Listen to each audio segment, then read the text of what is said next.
Living Seed Media brings to you God's Word, which is His comprehensive equipment for changing lives. May the Lord impact your heart as you encounter His Word. For further inquiry or counsel, contact Peace House, P.O. Box 971, Boko, Benue State, Nigeria. Telephone numbers 0703 0363659, 0703 7681198. Email address lsmedia@livingseed.org, or visit our website at www.livingseed.org. Let us sit back and listen as the servant of God brings forth the word of life.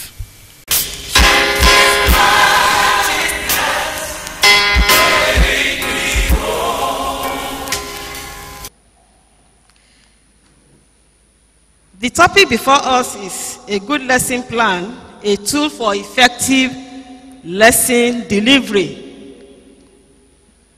And there are two parts to that. The first part will be looking at how to write a good lesson plan, and the second part will be how to deliver a good lesson. As professionals, well, maybe we say this will be very relevant to teachers at the kindergarten, primary, secondary schools, basically. But then, those in tertiary institutions as lecturers, there are some principles and tidbits that will also be helpful, because the situation today warrants that we will combine lecturing with teaching if we are going to be very effective.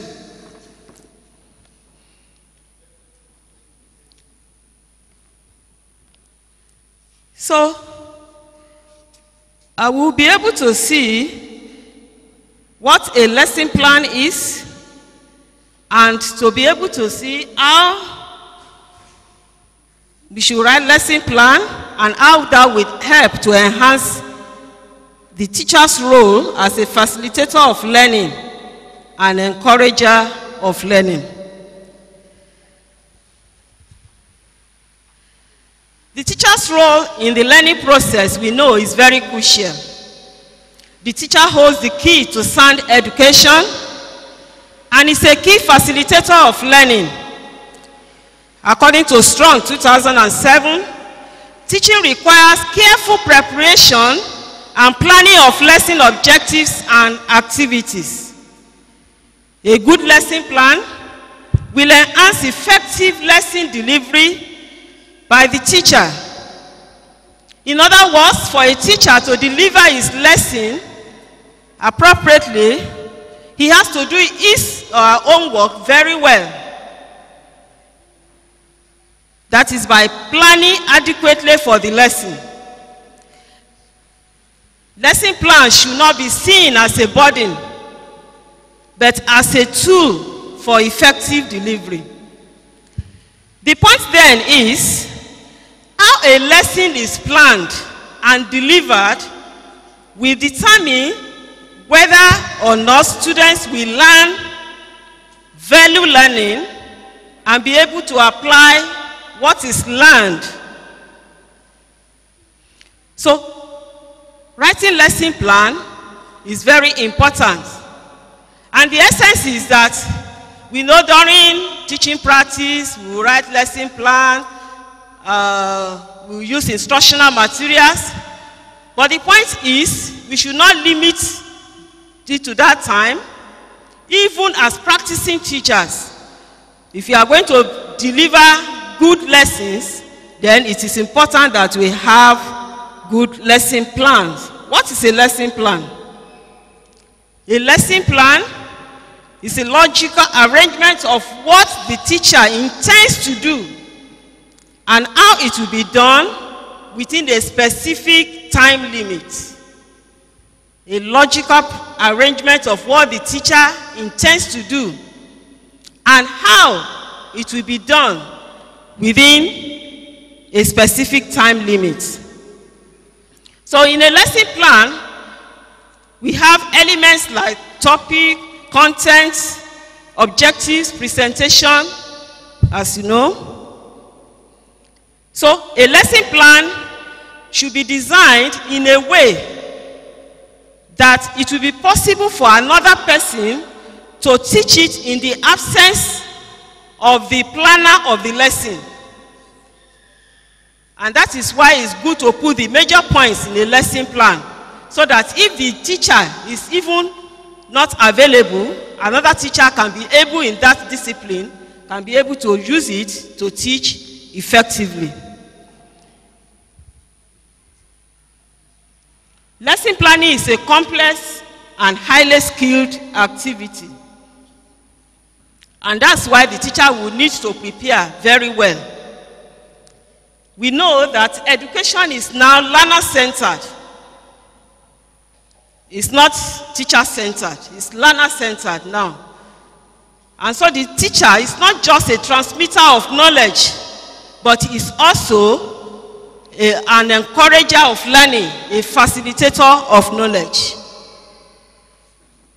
So, two keywords there. The teacher is a facilitator of knowledge and is also an encourager of learning. And to be able to function effectively in these capacities, then the teacher should be able to create conducive academic climate that will help the students to learn effectively. The teacher should be able to have clearly stated objectives, and he should be able to encourage the students to learn and not condemn the students. The teacher is an encourager of learning, and that is why the comments we make can make or mar the students. When he has done very well, we should commend the students. We know the various phrases we can use. Clap for him. A good, excellent. You can do it again, and so on. But in teacher education, we don't advise that a teacher will condemn a student. Maybe because he has a very low performance in a particular subject now. Then you say, you see, you are blocked. You don't know anything. This brain of yours is only water that is there. Nothing. You can never pass this course. All those will not make that student very discouraging.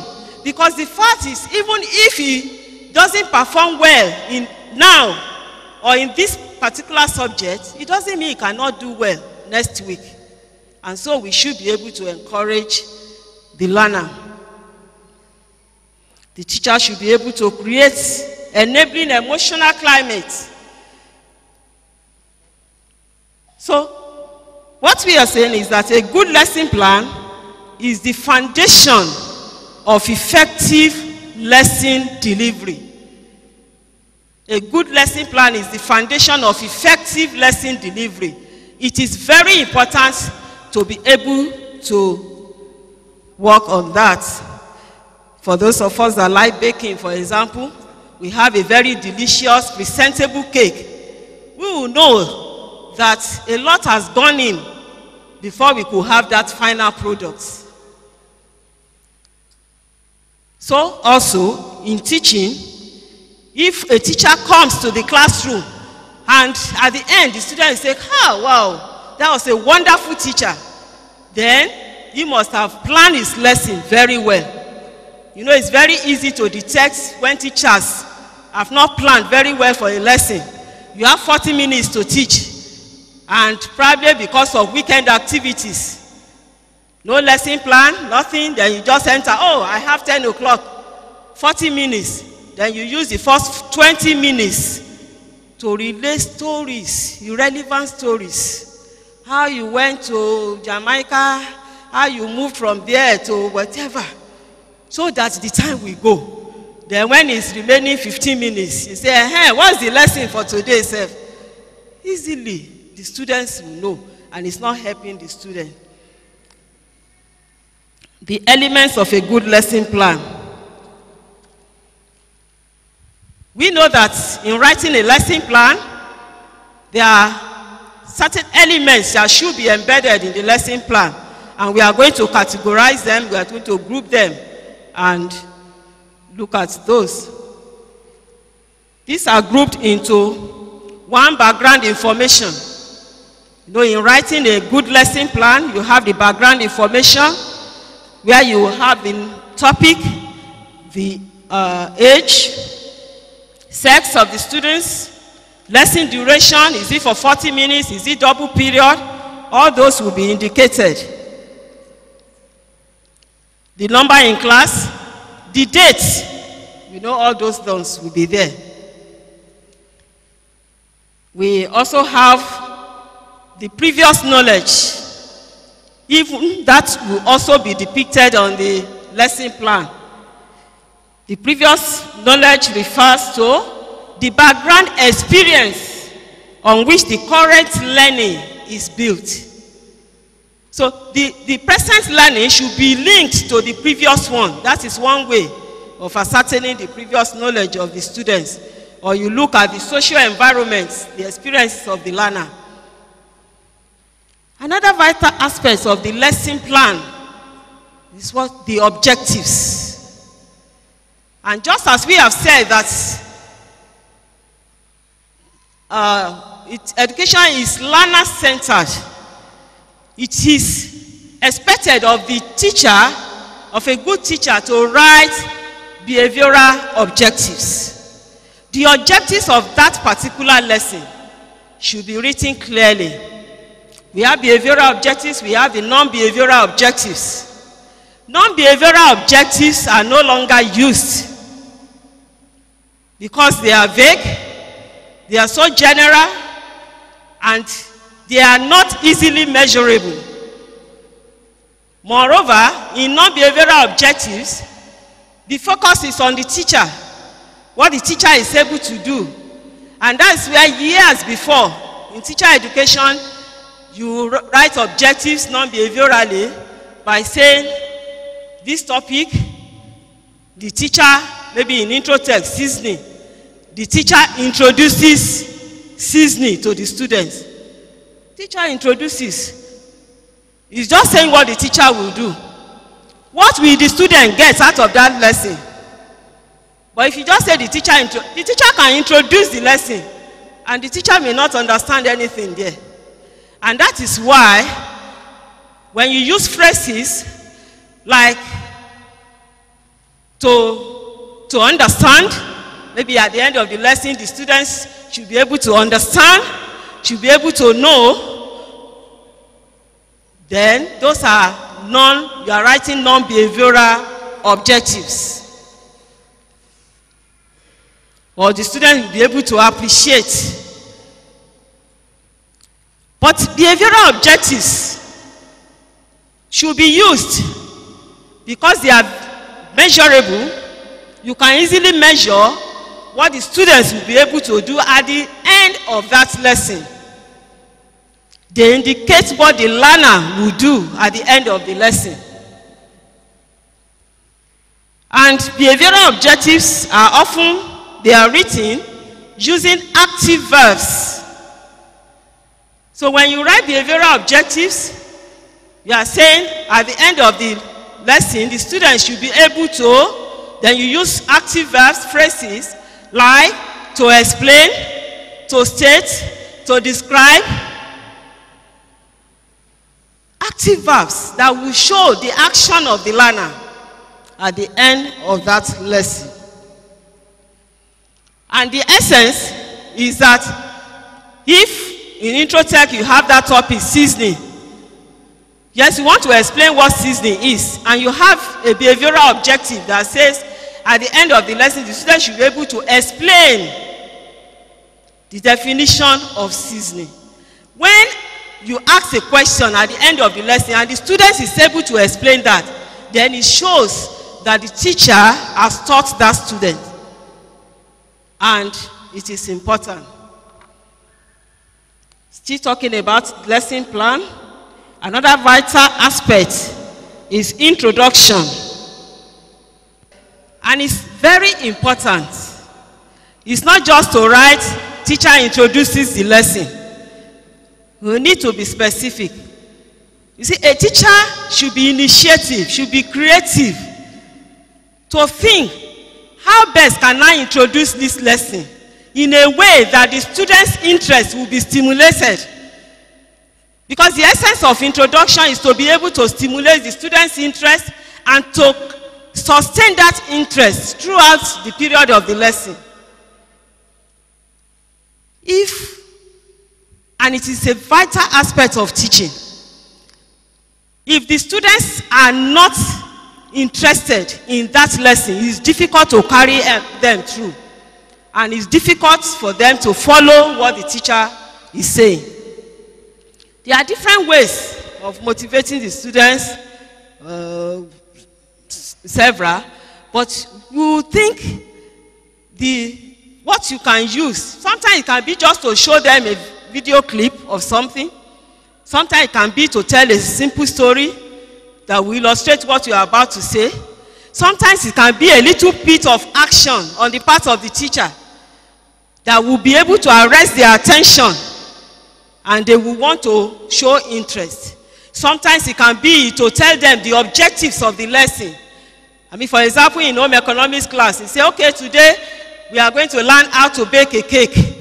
You see, the students will pay attention. They want to learn how to bake. So it's like giving them the objectives and they are looking forward to the fulfillment of that objective. And that will help to stimulate their interest. Another aspect, vital aspect of writing a good lesson plan is the presentation part. Presentation. Presentation aspects, in that aspect, the different aspects of the lesson are introduced to the students in a logical and meaningful manner. In a logical and meaningful manner. Oftentimes, we will use steps, presentation steps, step 1, step 2. But this should be done in a logical and meaningful manner. Because the teacher has to teach from simple to complex. So when it comes to presentation steps, the presentation steps should cover the behavioral objectives that have been highlighted earlier. And that will guide the presentation steps. So that we now break it into meaningful and logical ways that will help the students to understand. In essence, we are saying that when it comes to presentation 1, for example, that example of seasoning, we have maybe something like definition of seasoning, types of seasoning, advantages and disadvantages of seasoning. But when it comes to presentation, we will not start presentation step 1, advantages of seasoning. It has to follow logically from definition to the more complex ones. Another vital part is evaluation. Evaluation is very important, even in writing a good lesson plan. It is at that stage that students are given the opportunity to individually or in groups demonstrate their understanding of the lesson. And that is why evaluation is important. I often tell my students, when we train them to go on teaching practice, that if you have 40 minutes to teach, and you say, the topic is vast, you talk and talk for 39 minutes, then the bell is rung. Say, okay, see you next week. You have not done anything. You must create time for evaluation. Because it is when you ask questions and they are able to answer you, that is when, correctly, that is when you can be sure that you have actually taught for that day. So it's important to put evaluation column in the lesson plan, And even in that place, it's not just to say teacher will ask some questions. In fact, it's good to even say students, we ask questions so that we don't just assume. It's also good to give them room to ask questions. Then teacher will also ask some questions such as, and it's good to itemize 2, 3, 4 questions in the lesson plan. I say, is it not what I've been teaching? I know all the questions offered. It's not always easy to come to the class and to be framing questions. And once the question is not properly framed, of course we know the answer will not be correct too. But when we have some listed, we can ask more in class. That will guide the teacher. Of course, we have the conclusion, where the teacher will go over the main lessons of the day, at least to summarize. And that is also important. Perhaps a student has not understood along the line. It could be at the point of summary that he will be able to understand the points. Assignment is another part there. When you give assignment, it's also good to write the assignment to give in the lesson plan. Because the lesson plan is to guide the teacher to be able to teach, to be focused in his teaching, and to be able to achieve good success in his teaching.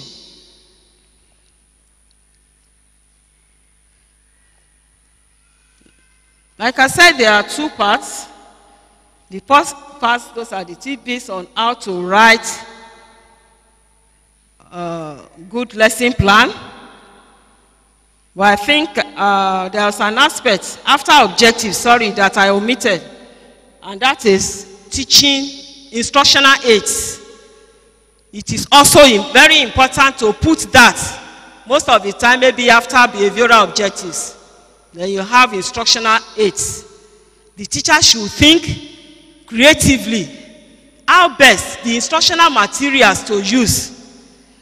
Even as practicing teachers, it is very important, if you are going to be very effective, to use instructional materials. When we talk about yes, during teaching practice we often use charts. But charts are not the only instructional materials. We can use real objects. If it's anything around that is relevant to what I'm teaching and will help the students to understand better, if we are very initiative, you can bring it along. So far it will help them to understand. Sometimes it's some of these instructional materials that we use that will make it to register in the brain of the students and is able to recall better even when it's writing a test or exam. So instructional, they are audiovisual materials. They are the ones we can project. They are those that we can pick. It can even be, we can also improvise, and it can be materials around. I tell people, I say, even if it's the pot in my house that is relevant to what I'm teaching, and it will help them to understand it better, why not bring it to the class? Let them see. It helps them to understand and to recall, because instructional materials aid memory. Now we've talked about writing good lesson plan. But then, it's one thing to have a very good creative lesson plan written. It's another to have a good lesson delivery. It's like the example of baking a cake that I mentioned. You have all the materials, you have the recipe, very fine recipe. In fact, you have seen the picture of the cake, and you already have all the materials. But if the person baking does not know how to add the materials together, the outcome, I'm not sure it's going to be delicious. It may not even be presentable. So the same way, it's one thing to have a very good lesson plan, Then the lesson delivery is also another aspect of it.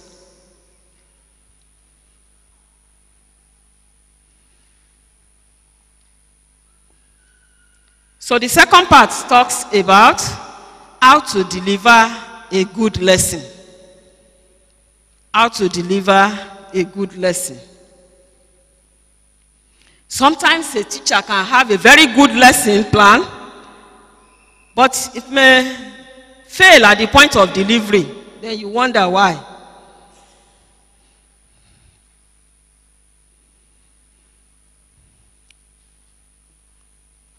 So, the first point we'll need to consider there is that to deliver a good lesson, one, we need to prepare the students for the lesson. We need to prepare the students for the lesson. Either we will relate how the new lesson is linked to the previous lesson, or by telling the students what they need to expect to learn at the end of the lesson. That will help them to prepare them. And part of the preparation is the introduction of the lesson. That will help to prepare. If the students are not interested, it's not, the lesson will not be very effective because they will not even follow. 2, there should be clarity of delivery. Clarity of delivery. To be effective in delivering lessons, of course, there should be mastery of the subject matter. It's a professional characteristic. Mastery of the subject matter. You should be a specialist in your field. At least the teacher should be knowledgeable more than the students. But we know that a teacher does not know everything. But at least he should know beyond what the students have, what they know.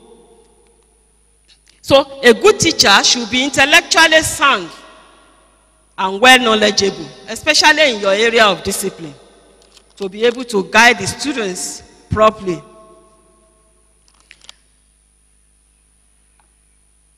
And because in teaching, we have to express our terms clearly. So it is important that the teacher will speak clearly so that the students will understand and they will be able to follow.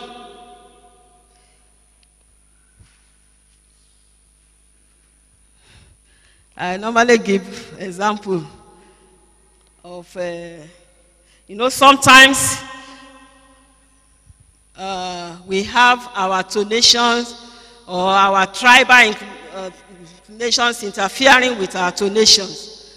And sometimes there is really nothing we can do about it for some people. It cuts across any tribe. For example, I will cite the 3 major tribes so that it won't be that it's one-sided. It cuts across all tribes. For example, my friends from the East, some will say oil. Now, if you know that is how you pronounce oil, it's oil. It's good right from the beginning to let the students or the pupils know that anytime I say oil, look at the spelling. Otherwise, if you check what they have written, it's O-Y-E-L. And that child can carry it like that till university days. But once they know that, okay, oil, that is how I can pronounce it. I've tried to change, I'm not. Then at least let them know the correct spelling. My Yoruba people, sometimes to call international is a problem. You say international. Come and collect your sench. And when you say sench, the student, the pupil, if it's dictation class, is writing what? Sench. He doesn't know that it's CH. So if I know I have a problem like that, I will let them know right from the beginning. Anytime I say sench, look at the spelling. It may help to some extent. My people from the Plateau side and Gas people, okay, before the Plateau side, we talk of our other friends, the Hausa people. Say, Z people. So, V, you say Z, and the child is writing Z-E. So it's very important that you will know how to write the correct spelling right from the beginning. If you can work on our tonations, better. But then, in the meantime, I think we can let them know the correct spelling. Of course, yes, I said my Ingas people. I will say, in fact, even sometimes, I'm sorry, even sometimes lecturers, we say, in fact, and we say F-A-K or F-A-C-K, because that's how we pronounce it. We can actually improve on that, but we should learn the correct spelling. In fact.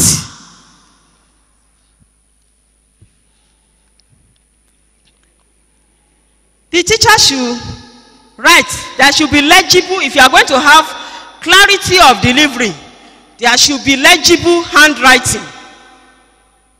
Legible handwriting. If you are teaching primary school, the junior classes, you have to separate your letters. By the time you join everything together, just check their notes and see what they have written. They will just put consonants together. And once the notes they have written is not readable to the students, he's not learning anything. So the teacher should help to have legible handwriting. Of course, eye contact is also important in teaching. We should not be talking, don't be talking to yourself. Don't be talking to the board all the time. Otherwise, the students will be doing other things. You know, in teaching, we learn also by practicing. When you say, this one is a born teacher, most of the time, is out of practice, and you learn to improve on it. Yes, I know there are some personalities, maybe a little bit shy and whatever. But if you are going to teach, you will learn to look at the class. Eye contact is important in teacher education. That will also help the students to pay attention. You will also know those that are following. But if all the time you turn your back, you are cleaning and rubbing, they are doing something else. Especially when you teach a class after break, long break. As soon as you turn like this, some people are putting granules in their mouth. They are not following that. You say, after all, he will not even look now, he won't know. So a teacher has to be able to eye contact.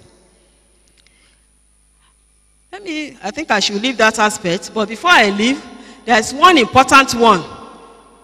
Avoid writing SMS abbreviation in notes. Honestly, this thing now, we have to work on ourselves. Even myself, I will be correcting master's project, PhD project. I will write your UR before I remember that this one is a project I'm correcting. And write it because of the SMS abbreviation. And it's a problem. You now give students tests. You see all kinds of abbreviations. BF before. UR.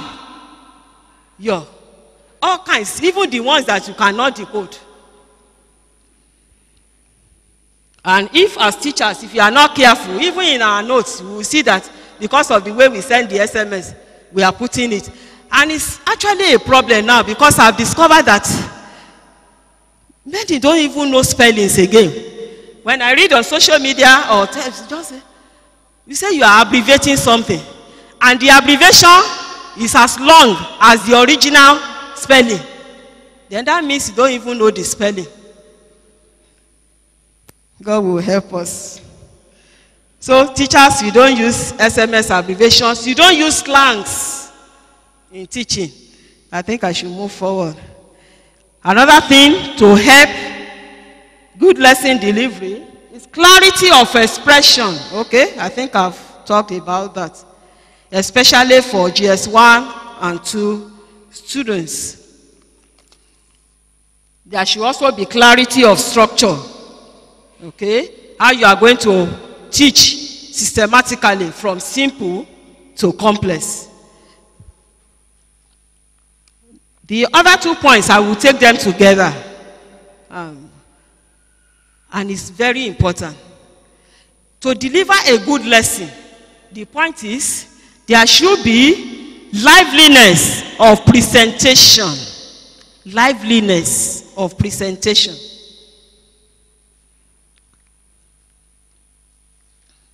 Liveliness of presentation. In delivering a good lesson, the teacher has to present a very lively class. If the classroom, if the teaching is boring, what will the students do? They switch off. In fact, there are other better things. They will switch off. But a lively lesson is interesting. It makes the students to pay attention to what they are learning. We know that there are other challenges facing the teacher. But as much as possible, a teacher should not teach as if forced to teach. I often illustrate, even as a lecturer, not to talk of even as a teacher, I will say, I come to the class and I say, okay, today we are going to talk about how to write lesson plan. If you like, you listen. If you like, don't listen. No. Whether you listen or not, I will be paid. Any question? In fact, before I spend 10 minutes, I think one by one, if it's university, the students will disappear. That something must be wrong with this teacher. The teacher, for the lesson to be effective, the teacher brings in liveliness. We know that it's not every time that the teacher is up there, but in education we have the extrinsic motivation, we have the intrinsic motivation. And as Christian teachers, we often fall back into the intrinsic motivation, the ones that come from within. We ask for grace the other time. That grace will be supplied. That makes the lesson interesting. And the students' interest will be stimulated. They want to follow. A student in a higher institution once approached a teacher and said, Kai, if you are the one teaching us all these subjects, honestly, all these carryovers will be drastically reduced. They saw something in that teacher. Liveliness. But when we talk of liveliness, what does it entail? The teacher must radiate liveliness, must be enthusiastic, must give the impression that he likes what he is doing, must be interested in what he is teaching. And teacher liveliness also entails teacher movement. You don't stay in one place so that you'll be able to carry out. You move around sometimes, even as you explain. It also entails using the right pitch, pace, variety of presentation. A teacher can be an actress or an actor in class. You combine anything that will help them to understand. Sometimes you raise your voice, sometimes you lower it. Sometimes just say, you say it in any way that you can catch their attention. You don't have to be too fast, but you don't have to be too slow. Just moderate enough for them to be able to pick, to follow what you are doing. And you should be able to avoid monotony. Also, in making the class interesting, you should also vary your pace, pitch, tone, and emphasis from time to time. There are some things, there are some cues, we call them cues, that you give the students if you want them to know that this is very, very important.